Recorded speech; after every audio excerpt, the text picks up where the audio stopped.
Hello साथीहरु नमस्कार। आज फेरि म तपाईहरुलाई फेसबुक मेसेन्जरमा लाई राम्रोसँग चलाउनको लागि अत्यन्तै महत्त्वपूर्ण 10 सेटिङहरु म तपाईहरुलाई भन्न गइरहेको छु। त्यसमा पहिला छ 1 नम्बरमा पर्छ मेसेन्जरमा जाँदाखेरि तपाईलाई सधैँभर चाहिँ फेसबुक चलाइरहनुहुन्छ भने त्यसमा चाहिँ यसो सेतो मेरो ब्ल्याक स्क्रिन रहेको छ, अहिले कालो स्क्रिन रहेको छ। यदि सेतो स्क्रिन रह्यो भने आँखालाई नराम्रो इफेक्ट नपरोस् भन्नको लागि तपाईले 1 नम्बरमा छ मेनुमा गएर त्यसपछि सेटिङमा जानु होला। सेटिङमा गइसकेपछि यहाँ छ डार्क मोड भनेर, यसो अफ गर्यो भने यो सेतै रहन्छ, यदि अन गर्यो भने डार्क मोडमा रहन्छ। यसरी तपाईले आफ्नो डार्क मोड चाहिँ राख्न सक्नुहुन्छ। यदि तपाईले आफ्नो मेसेन्जरमा एक भन्दा बढी एकाउन्ट चलाउन चाहनुहुन्छ भने त्यसमा चाहिँ तपाईले एकाउन्ट एड गर्नुपर्ने हुन्छ। मेन मेनुमा जानु होला, सेटिङमा जानु होला, त्यसपछि स्विच एकाउन्टमा क्लिक गर्नु होला र त्यसपछि जो एकाउन्ट चाहिँ एड गर्न चाहनुहुन्छ त्यो एड एकाउन्टमा क्लिक गर्नु होला र त्यसमा तपाईले मोबाइल नम्बर, लगइन आइडी र पासवर्ड राखेर तपाईले के गर्न सक्नुहुन्छ त लगइन गर्नुभयो भने दुईटा एकाउन्ट एड हुन्छ। मेरोमा अलरेडी धेरै एकाउन्टहरु लगइन भइसकेका छन्। हेर्नुस्, यहाँ चाहिँ धेरै एकाउन्ट लगइन भएका छन्। स्विच गर्यो भने मेरो अन ट्यापमै तपाईको दुईटा एकाउन्ट। त्यसपछि 3 नम्बरमा रहेको छ 3 नम्बरको सेटिङ। त्यो 3 नम्बरको सेटिङ पनि महत्त्वपूर्ण सेटिङ छ। जस्तै तपाईले कुनै साथीको नाम छुट्टै तरिकाले चिन्न चाहनुहुन्छ अर्थात् कसैको सिक्रेट नाम राख्न चाहनुहुन्छ, उसको साथीको नाम चाहिँ अलग तरिकाले बुझ्न चाहनुहुन्छ भने त्यसलाई क्रिएट निकनेम गर्न सक्नुहुन्छ। जस्तै मैले यहाँ चाहिँ समीर बी लाई गर्छु। त्यसपछि तपाईको नाममा गइसकेपछि आई आइकनमा क्लिक गर्नु होला। आई आइकनमा क्लिक गरिसकेपछि तपाईको यहाँ के छ निकनेम भनेर छ, यसमा निकनेममा क्लिक गर्नु होला। आफ्नो पनि निकनेम चाहिँ क्रिएट गर्न सक्नुहुन्छ है। अब यहाँ समीरको निकनेम चाहिँ क्रिएट गर्छु। जस्तै मैले अब यहाँ चाहिँ BUDHA बुढा राखिदिएँ, सेट गर्यो भने अब हेर्नु समीर बुढा छ। त्यसपछि सेट निकनेम भनेको चाहिँ आफ्नो पनि तपाईको मलाई लाग्यो DDD मानव के गरेर पठाएको छ भने यसरी आफ्नो पनि निकनेम सेट गरेर उनीसँग च्याट गर्न सक्नुहुन्छ। अब च्याट गर्दाखेरि के हुन्छ अब हेरौँ।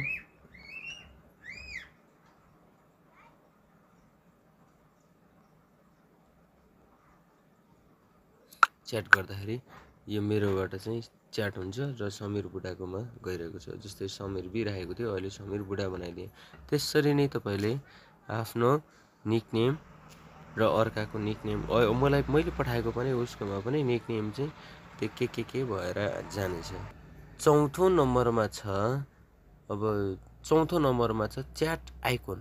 अब यसमा चाहिँ च्याट आइकन परिवर्तन गर्ने। जस्तै कसैकोमा यो सर्ट आइकन अहिले अब माइन्ड छ यहाँ, यसमा चाहिँ यसलाई पनि परिवर्तन गर्न सक्छु। जस्तै मैले पठाउँदाखेरि यो माइन्ड जान्छ हो, तर यसलाई चाहिँ चेन्ज गर्नको लागि हामीले के गर्नु पर्यो, क्विक रिएक्सन छ नि यसमा क्लिक गर्न पर्यो। क्विक रिएक्सनमा के पठाउन चाहनुहुन्छ त पर्सनली व्यक्तिको पर्सनली क्विक रिएक्सन राख्न सक्नुहुन्छ। अब तपाईले आवश्यक पर्ने सर्च गरेर पनि राख्न सक्नुहुन्छ। जस्तै म यो राखिदिन्छु, यसमा यो क्विक रिएक्सन राखिदिने। अहिले यो पठाउँदाखेरि क्विक रिएक्सनमा यो चाहिँ जान्छ।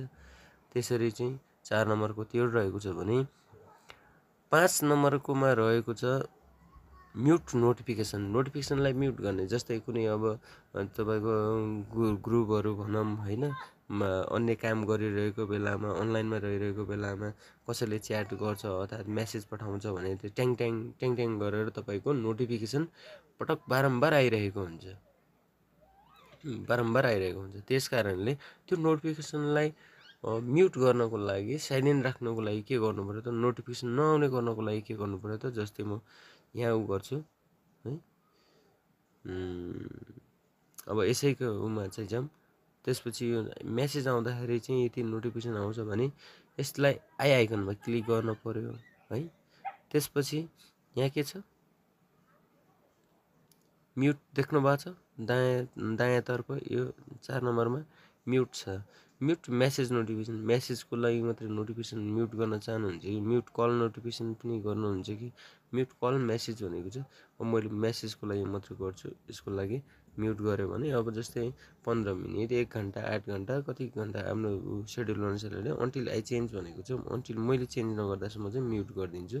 उसले पठाएको मेसेज चाहिँ मेरोमा घन्टी बज्दैन, टिङटिङ गर्दैन, त्यस कारणले त्यसलाई त्यसरी नै म्युट गर्न सकिन्छ। अर्को रहेको छ तपाईँलाई 6 नम्बरमा रहेको छ फोटोलाई सेभ गर्ने है, बुझ्दै, फोटोलाई सेभ गर्ने अर्थात् फोटो भिडियो चाहिँ कसैले पठाउँछ भने मेसेन्जरमा तपाईँले चाहिँ गर्नु भएन भने मेसेन्जर खोल्ने बित्तिकै अटोमेटिक चाहिँ तपाईँको मोबाइल सेटमा सेभ हुन्छ। त्यसको लागि मेन्युमा जानु होला, सेटिङमा जानु होला, सेटिङमा क्लिक गरिसकेपछि यहाँ तपाईँको फोटो मिडिया भन्ने छ, यसमा क्लिक गर्नु होला। सेभ अन क्याप्चर भनेको छ, यो सेभ अन क्याप्चरलाई क्लिक खोलिदिनु भयो भने तपाईँले सेभ पनि फोटो भिडियोहरू अटोमेटिक तपाईँको सेभ हुनेछ। त्यसपछि नम्बर 7 मा रहेको छ च्याट हेड। यो च्याट हेडको विशेषता के हुन्छ भन्दाखेरि यदि तपाईँ अन्य कुनै एउटा फिल्म हेरिरहनु भएको छ, अन्य कुनै केही कामहरू मोबाइलमा गरिरहनु भएको छ, त्यस्तो अवस्थामा कसैले च्याट गरिरहेको छ भने, च्याट गर्छ भने त्यसलाई चाहिँ टक्क सटिक रूपमा चाहिँ च्याट हेडको रूपमा चाहिँ आउँछ। मेन मेन्युमा क्लिक गर्नु होला च्याट हेडको लागि, त्यसपछि सेटिङमा क्लिक गर्नु होला, त्यसपछि तपाईँको तल स्क्रोल गरेर मेरोमा हेर्नुहोस् यो च्याट हेड अन भएको रहेछ। च्याट हेड यसरी अन गर्नुभयो भने च्याट हेड चाहिँ आउँछ। अब तपाईँको यहाँ 3टा थोप्ला देखाएको छ, जतिजनाले मेसेज गर्छ 2-3 जनासँग पनि मेसेज गर्न सकिन्छ। त्यसैमा क्लिक गरेर सर्ट पारेर सबैजना आउँछ, ब्याक गर्नुपर्ने, अर्को गर्नुपर्ने झन्झट हुँदैन, 2-4 जनालाई पनि च्याट गर्न सकिन्छ यो च्याट हेड प्रयोग गरेर। त्यसरी च्याट हेडको विशेषता त्यो छ। अब त्यसपछि रहेको छ अर्को सेटिङ के छ भन्दाखेरि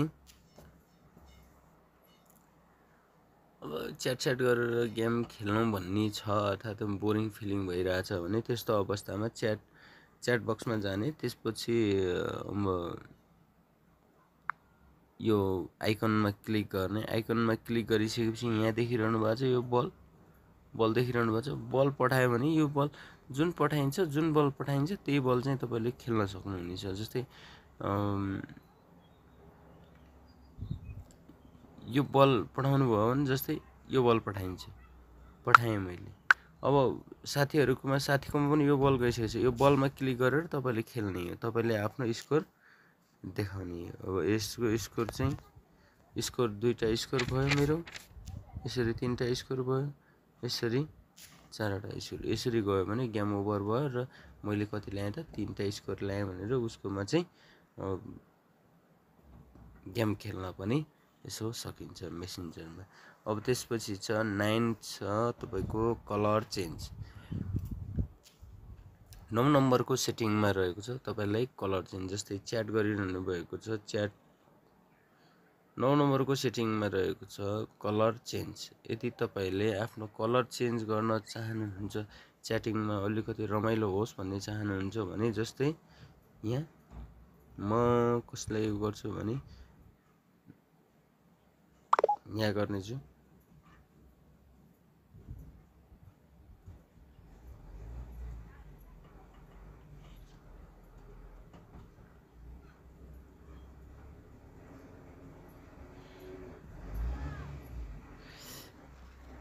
अब 9 नम्बरकोमा छ कलर चेन्ज। जस्तै मेसेन्जरमा जाने है, अब तपाईँको आइकनमा क्लिक गर्ने, यहाँ चाहिँ थेम्स भन्ने लेखिएको हुन्छ। थेम्समा चाहिँ तपाईँ अब कस्तो थेम्स राख्न सक्नुहुन्छ त, अब जस्तै यो थेम्सहरू भयो, यस्तो खाले थेम्स राख्नुहुन्छ कि यस्तो खाले थेम्सहरू राख्यो भने अब हेर्नुहोस् यस्तो च्याट गर्दाखेरि हरेक किसिमको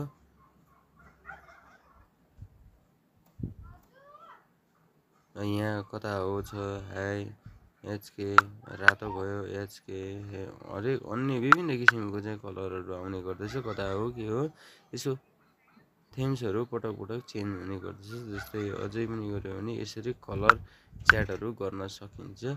त्यस कारणले यस्तो थेम्सहरू युज गरेर पनि तपाईँ च्याट गर्न सक्नुहुनेछ।